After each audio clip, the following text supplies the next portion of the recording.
না না, আমি নূরে বাংলা বললাম।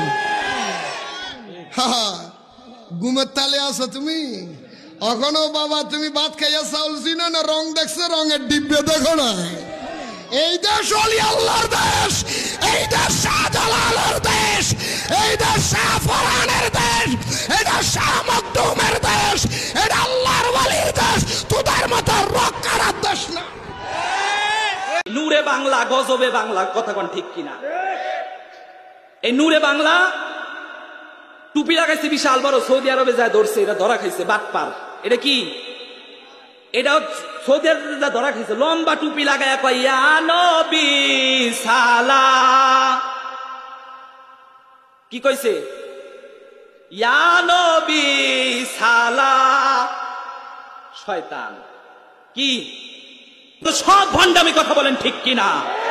মুসলমানদেরকে বাংলার জমিনে শিরিক বেদাত কুফুরের দিকে ঢুকিয়ে দিচ্ছে সুন্নি নামদারি শয়তানেরা, কথা বলেন ঠিক কিনা?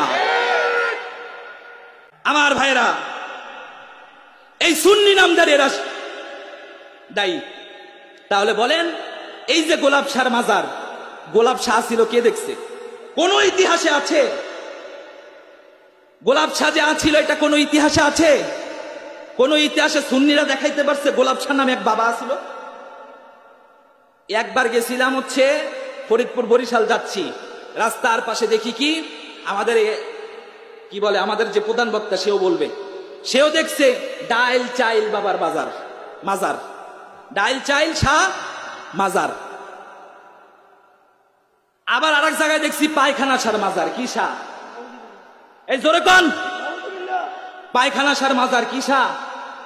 পায়খানা শাহ। আমি কই এখন আমারে কয় হুজুর এটার ব্যাখ্যা কি একটু কইতে পারেন? ড্রাইভার কয়, আমি কই কি শুনেন, পায়খানা শাহ মাজারের ব্যাখ্যা হচ্ছে এনে পাবলিক টয়লেট ছিল বইরে গেছে, পরে মাজার দিয়ে আবার ব্যবসা চালু করছে। আমার ভাইরা, সুন্নি হতে হবে কাদের মতো? সাহাবীদের মতো। কাদের মতো? সাহাবীদের মতো। এরা বললেই কিতাব নিয়ে বসে আর কয় ওয়াহাবি নজদি, ওয়াহাবি নজদি, ওয়াহাবি কইতে কইতে ওরা ইলাহাবি হয়ে গেছে। কথা কোন?